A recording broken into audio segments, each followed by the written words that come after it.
Bismillahirrahmanirrahim. Assalamualaikum warahmatullahi wabarakatuh. Perkenalkan, nama saya Nisa Nur Fauzia. Saya dari kelas Farmasi 2A dengan NIM 2004010017. Sebelumnya, saya ucapkan terima kasih kepada Ibu Apoteker Sri Rezeki Nur Endah Magister Science yang telah memberikan kesempatan kepada saya untuk sedikit menjelaskan mengenai materi farmasetika, yaitu salep dan gel. Nah, salep dan gel ini terbagi menjadi 4 pokok bahasan yang terdiri dari prinsip bentuk dan definisi sediaan, kemudian basis dan komposisi sediaan, kelebihan dan kekurangan, dan terakhir cara pembuatan, etiket, dan kemasan. Baik, untuk yang pertama yaitu mengenai prinsip bentuk dan definisi sediaan. Nah, untuk prinsip bentuk salep, yaitu salep merupakan sediaan semi padat yang terdiri dari komponen basis yang dapat berupa basis larut air atau PEG atau basis berlemak seperti minyak dan petrolatum. Nah, salep ini mengandung kurang dari 20% air dan volatil dan lebih dari 50% hidrokarbon. Bersifat hidrofilik dan lengket. Kemudian untuk definisi dari salep itu sendiri yaitu berdasarkan Farmakope Indonesia edisi keempat, salep adalah sediaan setengah padat yang ditujukan untuk pemakaian topikal pada kulit atau selaput lendir. Salep tidak boleh berbau tengik kecuali dinyatakan lain kadar bahan obat dalam salep yang mengandung obat keras atau narkotika adalah 10%. Kemudian untuk prinsip bentuk sediaan gel. Nah, gel ini merupakan sediaan koloid yang terdiri dari air, aseton, alkohol atau propilen glikol, mengandung makromolekul organik dan dikentalkan dengan turunan selulosa.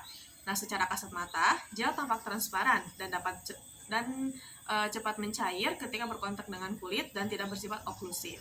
Untuk definisinya yaitu berdasarkan Farmakope Indonesia edisi kelima, sediaan gel kadang-kadang disebut jelly adalah sistem semi padat yang terdiri dari suspensi yang dibuat dari partikel anorganik kecil atau molekul organik besar yang terpenetrasi oleh suatu cairan. Nah, jika massa gel terdiri dari jaringan partikel yang terpisah, gel digolongkan menjadi 2 fase, misalnya aluminium hidroksida atau ALOH. Nah, dalam sistem 2 fase, jika ukuran partikel dari sistem terdispersi relatif besar, massa gel kadang-kadang dinyatakan sebagai magma atau bentonit magma. Baik gel maupun magma dapat bersifat tiksotropik atau membentuk semi padat jika dibiarkan dan dapat menjadi cair saat pengocokan. Yang kedua ada basis dan komposisi sediaan. Nah, untuk basis sediaan salep itu terdiri dari salep berminyak atau hidrokarbon. Contohnya ada vaselin flavum, vaselin album, parafin liquid, parafin solida, dan lain-lain. Kemudian basis salep absorpsi atau basis salep serap. Contohnya adalah lanolin anhidrous dan petrolatum hidrofilik. Kemudian basis emulsi atau basis yang dapat dicuci dengan air. Contohnya adalah metilparaben, propiparaben, gliseril, setil alkohol, dan asam stearat. Kemudian basis salep larut dalam air, contohnya adalah carbowax, polisorbatene, dan lain-lain. Nah, untuk basis sediaan gel terdiri dari gum alam yang terdiri dari natrium alginat, pektin, teragakan, dan karagenan. Kemudian derivat selulosa yang terdiri dari CMCNA, HEC, HPC, dan HPMC. Untuk yang ketiga yaitu polimer sintetis yang terdiri dari karbopol. Nah, untuk komposisi sediaan, untuk salep, komposisi umum dari salep adalah bahan atau zat aktif dan basis atau dasar salep. Nah, bahan atau zat aktif untuk salep bisa bermacam-macam tergantung dengan penyakit apa yang akan diobati. Contoh zat aktifnya adalah asam salisilasa, sulfur, gentamisin sulfat, dan lain-lain.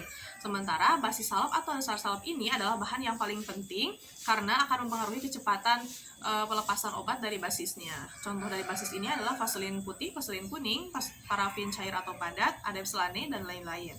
Kemudian untuk komposisi sediaan gel terdiri dari air, aseton, alkohol atau propilen glikol, mengandung makromolekul organik dan dikentalkan dengan derivat selulosa. Selain itu, bahan berbasis polisakarida atau protein merupakan jenis bahan yang biasanya digunakan sebagai pembentuk gel. Di samping itu, gel juga terdapat zat aktif dan pengawet. Nah, zat aktifnya adalah NA-alginat, sedangkan untuk zat pengawetnya adalah NaCMC atau teragakan. Kemudian yang ketiga ada kelebihan dan kekurangan. Nah, untuk kelebihan salep yaitu lebih mudah digunakan, dapat diatur daya penetrasinya, kontak pada kulit lebih lama, sedikit mengandung air sehingga sulit ditumbuhi oleh bakteri. Kemudian untuk kekurangan salep, salep berbahan dasar lemak tidak mudah dicuci dengan air, meninggalkan noda pada pakaian, dan terjadi tengik pada sediaan yang berbasis lemak tak jenuh. Kemudian untuk kelebihan gel, memiliki efek pendinginan pada kulit saat digunakan, kemudian mudah dicuci dengan air, kemampuan penyebarannya baik pada kulit, dan viskositas gel tidak mengalami perubahan yang berarti selama penyimpanan. Untuk kekurangan gel, harus menggunakan zat aktif yang larut dalam air, kandungan surfaktan yang tinggi dapat menyebabkan iritasi dan harganya relatif lebih mahal. Yang terakhir ada cara pembuatan, etiket, dan kemasan. Nah, untuk cara pembuatan salep dibagi menjadi dua, yaitu metode pelelehan dan metode titrasi. Nah, untuk metode pelelehan, yaitu zat pembawa dan zat aktif dilelehkan bersama dan diaduk hingga homogen. Kemudian untuk metode titrasi, zat yang tidak larut dicampur dengan sedikit basis yang akan dipakai. Untuk cara pembuatan gel, sama dibagi menjadi dua, yaitu metode pencampuran dan metode peleburan. Nah, untuk metode pencampuran, sediaan gel dengan bahan obat larut dalam air atau minyak, maka dilarutkan terlebih dahulu. Kemudian larutan tersebut ditambahkan ke dalam bahan pembawa bagian per bagian sambil diaduk sampai homogen. Nah, bahan obat tidak larut, maka partikel bahan obat harus dihaluskan dan kemudian disuspensikan ke dalam bahan pembawa. Untuk metode peleburan, ya ini dilakukan dengan meleburkan atau memanaskan semua atau sebagian komponen dari formula. Nah, kemudian basis sambil didinginkan dan terus diaduk. Apabila terdapat komponen yang labil terhadap panas, maka komponen tersebut ditambahkan pada saat campuran komponen yang dileburkan sudah mencapai suhu yang cukup rendah atau suhu kamar. Selanjutnya adalah untuk etiket. Nah, etiket yang digunakan pada sediaan salep dan gel ini tentunya adalah etiket berwarna biru, karena sediaan salep dan gel merupakan sediaan topikal atau untuk pemakaian luar. Untuk kemasan, kemasan sediaan salep dapat dikemas dalam pot salep atau salep tube, sedangkan untuk gel bisa di pot salep atau gel tube juga atau wadah yang sesuai.